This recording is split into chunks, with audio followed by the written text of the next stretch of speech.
Hər vaxtınız xeyir olsun əziz müəllimlər. Bizim bugünkü dərsimiz inkişaf etdirici mühitin təşkilinə qoyulan tələblərdir. Gəlin görək bu inkişaf etdirici mühitin təşkilinə hansı tələblər qoyulub və onun komponentləri hansılardır və ümumiyyətlə inkişaf etdirici mühit deyəndə nələr nəzərdə tutulur? Bütün bu məsələlərə aydınlıq gətirək. Ümumiyyətlə inkişaf etdirici təlim mühiti uşaqların təfəkkür, sosial-emosional, fiziki və yaradıcı inkişafına böyük təsir göstərir və fiziki, psixoloji baxımdan təhlükəsiz və həvəsləndirici mühit yaradaraq uşaqların müstəqil və qrup fəaliyyətləri, oyunlar, müxtəlif vasitələr və böyüklərlə qarşılıqlı əlaqə vasitəsilə inkişafı dəstəklənir. Və bəs yaxşı, uşaq yönümlü mühitin yaradılması işi hansı prinsiplər əsasında həyata keçirilir? Deməli, bu uşaqların ətraf mühitdə olan əşyalar və onları əhatə edən insanlarla qarşılıqlı əlaqə quraraq öyrənməsi və biliklər qazanması, eyni zamanda da uşaqların inkişafı və öyrənməsinin təmin edilməsi üçün onların maraq, ehtiyac və güclü tərəflərinin nəzərə alınması məsələləri nəzərdə tutulur. Ümumiyyətlə, inkişaf etdirici mühit deyəndə daxili və xarici inkişaf etdirici mühit olmaqla iki tip müəyyən olunub. Daxili inkişaf etdirici mühit deyəndə burada məktəbəqədər təhsil müəssisəsinin və yaxud da ki, qrupun daxili mühiti nəzərdə tutulur. Xarici inkişaf etdirici mühit dedikdə isə məktəbəqədər təhsil müəssisəsinin həyətyanı sahəsi nəzərdə tutulur. Bəs gəlin görək, daxili inkişaf etdirici mühitə daha dəqiq desək hansı məsələlər daxildir? Burada fəaliyyət mərkəzləri nəzərdə tutulur ki, yəni fəaliyyət mərkəzləri daxili inkişaf etdirici mühitin yaradılması üçün əsas vasitədir və belə mühit uşağın maraq və ehtiyaclarına uyğun şəkildə təlimin təcrübədə həyata keçirilməsini təmin edir. Burada maraq deyəndə müxtəlif mərkəz və materiallardakı uşaqların maraqları nəzərdə tutulur. Ehtiyaclar deyəndə uşağın fəaliyyət mərkəzini seçmə imkanı nəzərdə tutulur. Xarici inkişaf etdirici mühit dedikdə isə burada məktəbəqədər təhsil müəssisəsinin daxili məkanında mümkün olmayan imkanları nəzərdə tutulur ki, və bu uşağın xarici inkişaf etdirici mühitdə olması daimi olaraq ekoloji təhsili təmin etmiş olur. Çünki biz uşaqları həmin mühitdə təbiət elementləri olan ağaclarla, otlarla, kollarla, müxtəlif tərəvəzlərlə, yeməli meyvə ağacları ilə, daha sonra cansız mühitdən biz bura daş, qum, gil və s. cisimləri nəzərə alaraq qeyd edə bilərik ki, yəni xarici inkişaf etdirici mühit deyəndə məhz bu məsələlər nəzərdə tutulur. Və məktəbəqədər pedaqogikada inkişaf etdirici mühit dedikdə uşaq və böyüklərin həyatının təşkilini təmin edən maddi texniki, sanitar gigiyenik, ergonomik məsələlər, estetik və psixopedaqoji şərait kompleksi başa düşülür. Və inkişaf etdirici mühitdə əsas komponentlər hansılardır dedikdə biz 3 əsas komponentə nəzər salmalıyıq. Bunlardan birincisi əşya məkan mühitidir, ikincisi sosial faktordur, üçüncüsü isə psixodidaktik, başqa sözlə təlim proqramı, buna başqa sözlə zaman komponenti də deyilir. Gəlin görək, əşya məkan mühiti, başqa sözlə fiziki mühit deyəndə nə nəzərdə tutulur?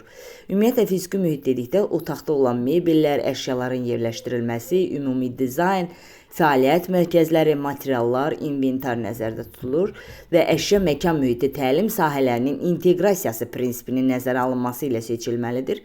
Bir təlim sahəsi üçün, yəni ki, material və avadanlıqlardan digər sahələrin də həyata keçirilməsi zamanı biz istifadə edə bilməliyik və biz bu zaman inteqrativlik prinsipinə istinad etmiş oluruq. Hər yaş qrupunun əşya məkanı uşaqların ümumi və fərdi tələbatlarını əks etdirən spesifik xüsusiyyətlərini daşıyır. Bu o deməkdir ki, yəni biz hər yaş qrupuna uyğun olaraq biz əşya məkan mühitindən istifadə etmiş oluruq. Yəni, qrup otağı təşkil olunarkən biz uşaqların yaş xüsusiyyətlərini, fərdi xüsusiyyətlərini nəzərə almalıyıq və bütün oyun və oyuncaqlar uşaqlar üçün əlçatan yerdə olmalıdır. Oyun və təlim vasitələri uşaqların göz səviyyəsində yerləşdirilir və oyun zonalarında xüsusi təşkil olunmuş təlim prosesində istifadə olunan materiallar yerləşdirilməlidir. Sosial komponent dedikdə bəs nələr nəzərdə tutulur? Sosial komponent dedikdə adından da məlum olduğu kimi burada insan faktoru nəzərdə tutulur. Yəni qrup otaqlarında uşaqların yaşıdları, tərbiyəçi müəllimlər, psixoloq, valideyn, qrupda uşaqların təmasda olduqları bütün böyüklərlə, yaşıdları ilə əlaqə və münasibətləri nəzərdə tutulur sosial faktor deyəndə. Və sosial komponentə daxil olan münasibətlərə isə deməli aşağıdakı məsələlər daxildir ki, səmimi və mehriban davranışdır, rəqabətlə müqayisədə daha çox əməkdaşlığın dəstəklənməsidir, dəstəkləyici və açıq ünsiyyətin formalaşdırılmasıdır, fiziki zorakılığın qəbul edilməzliyidir, qorxu və narahatlıq hissinin aradan qaldırılması və bərabər imkanlar və demokratik prinsipləri nəzərə almaqla qız və oğlanların hüquqlarının təmin edilməsi məsələləri məhz sosial komponentə aiddir. Bəs yaxşı, sonuncu komponent olan psixodidaktik təlim proqramı, başqa sözlə zaman komponenti deyəndə nələr nəzərdə tutulur? Bu zaman biz gün ərzində mövcud olan fəaliyyətlərin vaxtı, müddəti və ardıcıllığını nəzərdə tutuluruq. Başqa sözlə bu məsələyə aydınlıq gətirək. Uşaqların adaptasiya müddəti, gün rejimi və cədvəl üzrə fəaliyyətlərdir, tədqiqat və mənimsəmək üçün vaxtın verilməsidir, inkişafın davamlı izlənilməsidir. Bütün bu məsələlər deməli hamısı psixodidaktik təlim proqramı, yəni zaman komponentinə aid olan məsələlərdir. Bundan əlavə bizim inkişaf etdirici mühitimizin qurulması üçün bir sıra prinsiplər var ki, onları biz nəzərdən keçirməliyik. Gəlin görək bunlar hansılardan ibarətdir. Birinci növbədə qarşılıqlı münasibətdə məsafə və mövqe prinsipi var. Bu nə deməkdir? Bu o deməkdir ki, böyüklər və uşaqlar arasında əlaqələrin yaradılması, tərəfdaşlıq mövqeyində göz-gözə prinsipinə əməl etmək, müxtəlif mebellərin yerləşdirilməsidir, uşağın fərdi avadanlıqlarının yerinin seçilməsidir, müxtəlif fəaliyyətlər təşkil edilərkən optimal məsafə. Fikir verirsinizsə, burada əşyalar arasındakı optimal məsafədən və əşyaların yerləşməsindən, eyni zamanda da insanların, böyüklər və uşaqlarla, eyni zamanda tərəfdaşların bir-biri ilə olan münasibətlərindən, məsafəsindən söhbət gedir. Yəni bu məsələlər qarşılıqlı münasibətdə məsafə mövqe prinsipində öz əksini tapır. İkinci bir prinsip ondan ibarətdir ki, burada fəaliyyət, müstəqillik və yaradıcılıq prinsipidir ki, biz uşağın əşya mühitinin formalaşdırılmasında bunu nəzərə almalıyıq və oyun, didaktik vəsaitlər, yaradıcılıq divarının qurulması, təsvir, şəkillər və s. Yəni bütün bunlar fikir verirsə, yaradıcılıq, müstəqillik və fəaliyyətin dəstəklənməsi prinsipidir. Daha sonra üçüncü prinsipimiz gəlir inteqrasiya və çeviklik prinsipi. İnteqrasiya və çeviklik prinsipində ondan söhbət gedir ki, yəni biz fəaliyyət sahələrimizi təşkil edərkən kəsişməyən formada təşkil etməliyik. Yəni bir-birinə mane olmasın bunlar, kəsişməyən fəaliyyət sahələrinin qurulmasına imkan yaratmalıyıq və eyni zamanda uşaqlar bir-birinə mane olmadan müxtəlif fəaliyyət növləri ilə sərbəst məşğul olmağa imkan verəcək bu məsələ. Yəni biz orada kəsişməyən fəaliyyət sahələrini qurmaqla, burada musiqidir, rəsmdir, konstruksiyadır, illüstrasiyalara baxışdır. Yəni bu sahələrdə məşğul olarkən uşaqlar bir-birlərinə mane olmadan kəsişməyən fəaliyyət sahələrində deməli fəaliyyət göstərməlidirlər. Bu inteqrasiya və çeviklik prinsipini özündə əks etdirir. Daha sonra növbəti bir prinsipimiz ətraf mühitin emosional təbiəti, yəni burada hər bir uşaq və böyüklərin fərdi rahatlığı və emosional rifahı prinsipi nəzərdə tutulur ki, yəni uşaq özünü tamamilə komfortda hiss eləməlidir, yəni burada uşaqların müxtəlif elementlərlə qarşılıqlı əlaqəsini gücləndirən, uşağın funksional fəaliyyətini artıran bir mühit təşkil etməliyik biz.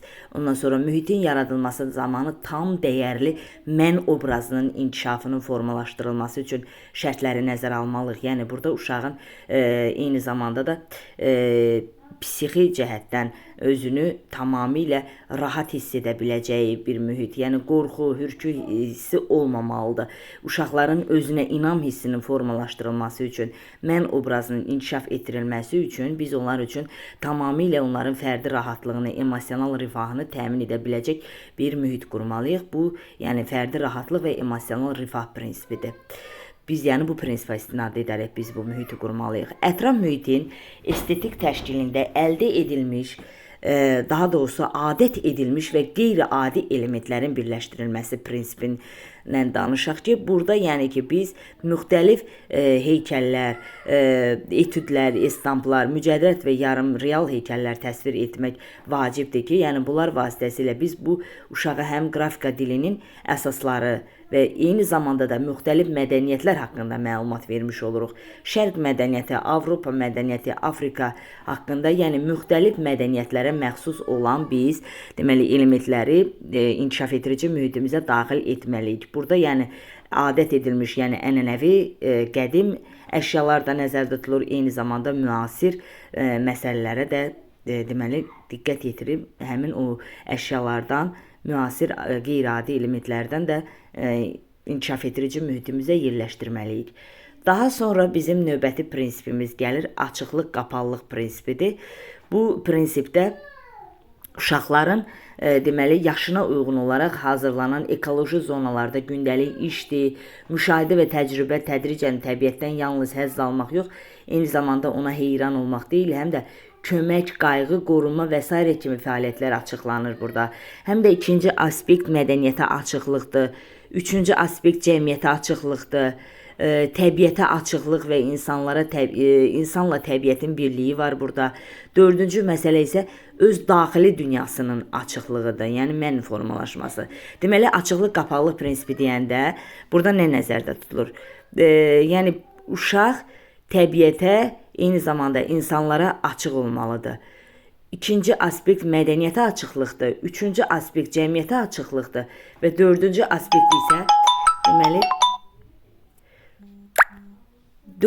aspekt isə deməli burada öz daxili dünyasının açıqlığıdır.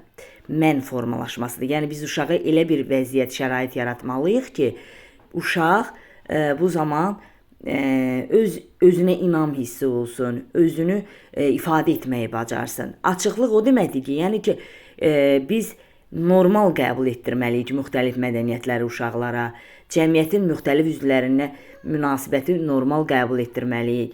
Uşağın özünü ifadə etməsini üçün şərait yaratmalıyıq. Yəni bütün bunlar açıqlıq, qapalılıq prinsipinə aiddir və eyni zamanda da biz uşaqların həmin o albom şəkilləri olan qovluqları uşaqlar üçün əlçatan yerdə saxlamağımızın özü də açıqlıq prinsipinə aiddir və uşaq və böyüklərin ən müxtəlif fotoportretlərinin məktəbəqədər təhsil müəssisəsinin binasında asılmasının özü də açıqlıq, qapalılıq prinsipinə aid olan məsələdir. Burada növbəti bir məsələ uşaqların cinsi və yaş fərqlərinin nəzərə alınması prinsipidir ki, biz əşya inkişaf mühitini yaradarkən cinsi fərqləri nəzərə almalıyıq. Uşaqların kişilik və qadınlıq etalonlarına uyğun olaraq öz meylini göstərməsinə imkan yaratmalıyıq və bütün prinsiplərdə uşaqların yaş imkanlarına nəzər yetirməliyik, yəni yaşlarını nəzərə almalıyıq bütün mühiti qurarkən. Bundan əlavə, deməli, səmərəlilik və məqsədə uyğunluq prinsipi var ki, bu prinsip rahatlıq, genişlik və hər bir komponentin funksional əhəmiyyəti və estetikliyidir. Əgər biz bu prinsiplərin həyata keçirilməsindən kənarda əşya inkişaf etdirici mühit yaratsaq, təbii ki, bizim mühitimiz ölü və bahalı oyuncağa çevriləcək. Bir daha deyirəm, səmərəlilik və məqsədə uyğunluq o deməkdir ki, biz hər bir uşağın rahatlığını, eyni zamanda mühitin genişliyini, hər bir komponentin funksional əhəmiyyətliliyini biz burada nəzərə almalıyıq. Daha sonra, deməli, inkişaf etdirici təhsil mühitinin funksiyaları haqqında məlumat verək.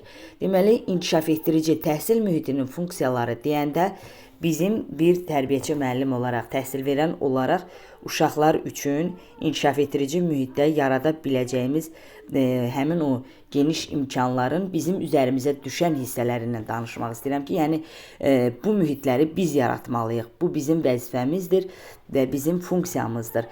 Uşaqların fəallığının stimullaşdırılması funksiyası öz əsasında uşağa müxtəlif fəaliyyət növlərində fəal iştirak etmək üçün müxtəlif materiallar təklif etmək məqsədi daşıyır.